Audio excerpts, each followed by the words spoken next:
Friends, welcome to Atlar Defence. अगर आप हमारे चैनल पे नए हैं तो सब्सक्राइब का बटन ज़रूर प्रेस कर लें और साथ में बेल आइकन को भी प्रेस कर लें। फ्रेंड्स, आज हम डिटेल में डिस्कस करेंगे तुर्की के नए विंगमैन ड्रोन किज़ालिमा के बारे में।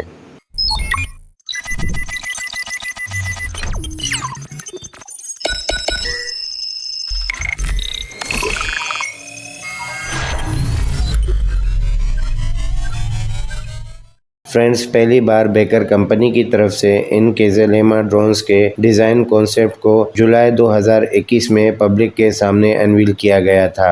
फ्यूचर में तुर्किश एयरफोर्स की तरफ से इन किज़ालिमा ड्रोन्स को अपने 5th generation TFX fighter jets के साथ एज अ विंगमैन भी यूज़ करने का प्लान कर रखा है। और मज़ीद यहाँ पर तुर्की के बेकर ग्रुप की तरफ से अगले ही साल इन किज़ालिमा ड्रोन्स की फर्स्ट फ्लाइट भी प्लान कर रखी गई है। फिलहाल तुर्किश एयरफोर्स की तरफ से एक्सपेक्ट ये भी किया जा रहा है कि साल 2024 के एंड तक इन ड्रोन्स को तुर्किश एयरफोर्स की फ्लीट में फुली इंट्रोड्यूस भी कराया जा सकता है। इन विंगमैन ड्रोन्स का अहम मकसद ये होता है कि ये अपनी एयरफोर्स के मैन्ड फाइटर जेट्स के साथ उनके सपोर्ट के लिए ऑटोनोमस मिशंस कंडक्ट कर सकें और उनको एडिशनल सपोर्ट फराहम कर सकें। और मज़ीद यहाँ पर इन विंगमैन ड्रोन्स को एयरफोर्सेस में इसीलिए भी इंट्रोड्यूस कराया जा रहा है कि एक फाइटर जेट मैक्सिमम 8 से 12 एयर टू एयर मिसाइल्स लेके जाने की सलाहियत रखता है।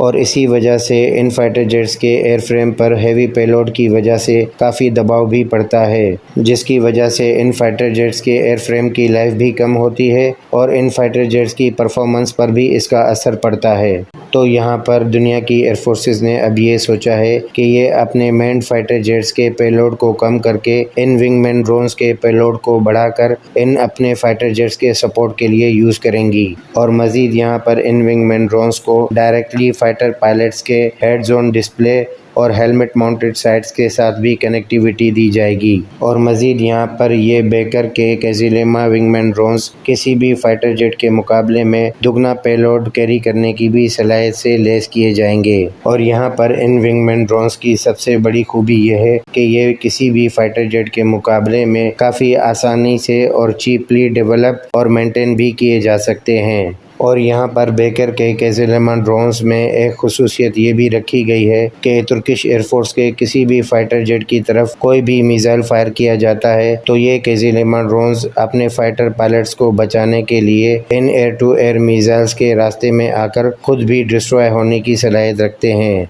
बेसिकली तुर्किश एयरफोर्स अपने TFX स्टेल्थ फाइटर जेट्स के साथ इन किज़ालिमा ड्रोन्स को एनिमी के एयर डिफेंस सिस्टम्स की सप्रेशन और डिस्ट्रक्शन के लिए भी यूज़ करेगी। इसी वजह से बेकर कंपनी की तरफ से इन किज़ालिमा विंगमैन ड्रोन्स को स्टेल्थ डिज़ाइन पर बनाया गया है ताकि ये ड्रोन्स फ्यूचर में तुर्किश एयरफोर्स के TFX स्टेल्थ फाइटर जेट्स के डिज़ाइन के साथ बआसानी कॉम्प्लीमेंट भी कर सकें।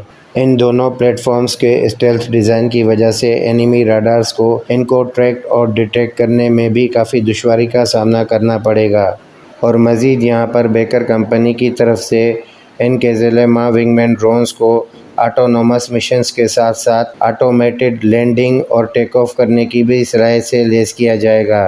यहाँ पर इन ड्रोन्स को पावर करने के लिए यूक्रेन के बनाए गए इवेचेंको प्रोग्रेस AL-25 TLT के टर्बोफैन इंजन्स को भी इंटीग्रेट किया गया है, जो कि आफ्टर बर्नर के साथ 45.2 किलो न्यूटन्स का थ्रस्ट भी पैदा करने की सलाहियत रखती हैं। जबकि यहाँ पर इन इंजन्स के साथ ये किज़ालिमा ड्रोन्स 0.9 मैक की स्पीड भी अचीव करने की सलाहियत रखते हैं, जो कि यहाँ पर विंगमैन ड्रोन्स की कैटेगरी में काफ़ी डिसेंट स्पीड भी मानी जाती है। और यहाँ पर फुली लोडेड इंटरनल फ्यूल के साथ इन ड्रोन्स की मैक्सिमम कॉम्बैट रेंज 1000 किलोमीटर की भी रखी गई है। और यहाँ पर इन किज़ालिमा विंगमैन ड्रोन्स की फ्लाइट एंड्योरेंस अप्रॉक्सीमेटली 6 आवर्स के आसपास की बताई गई है, जो कि अगेन काफ़ी डिसेंट है। और मज़ीद यहाँ पर बेकर कंपनी की तरफ से इन ड्रोन्स का मैक्सिमम ऑपरेशनल एल्टीट्यूड 35,000 फीट का भी बताया गया है। और यहाँ पर ये किज़ालिमा ड्रोन्स अपने आर्नामेंट में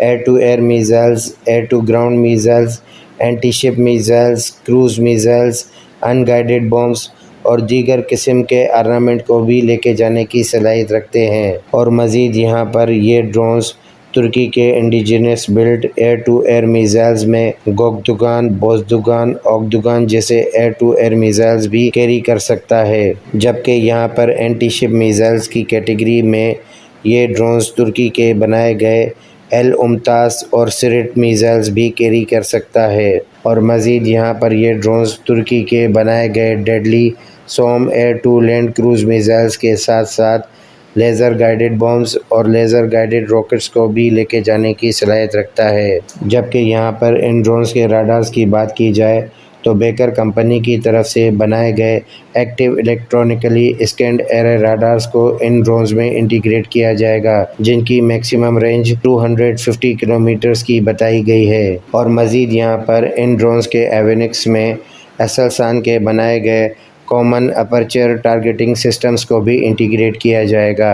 और मज़ीद यहाँ पर बेकर कंपनी की तरफ से ये भी क्लेम किया गया है कि इलेक्ट्रॉनिक जैमिंग के लिए इन ड्रोन्स पर फ्यूचर में एसेलसान के बनाए गए इलेक्ट्रॉनिक वारफेयर पोर्ट्स को भी इंटीग्रेट किया जाएगा। और यहाँ पर बेकर कंपनी की तरफ से इन कैज़लेमा ड्रोन्स की मैन्यूवरेबिलिटी को मज़ीद बेहतर बनाने के लिए 2 फ्रंटल कैनार्ड्स को भी लगाया गया है। और मज़ीद यहाँ पर इन कैज़लेमा ड्रोन्स की शॉर्ट टेक ऑफ और लैंडिंग की वजह से इन ड्रोन्स को एयरक्राफ्ट कैरियर से भी ऑपरेट किया जा सकता है। तो इसी बात पर हम अपनी आज की वीडियो यहीं पर एंड करेंगे। उम्मीद करते हैं इन्फॉर्मेशन यहाँ तक क्लियर हुई हो। फ्रेंड्स, तो मिलते हैं अपनी अगली वीडियो में। अपनी दुआ में याद रखिएगा। अल्लाह हाफिज़।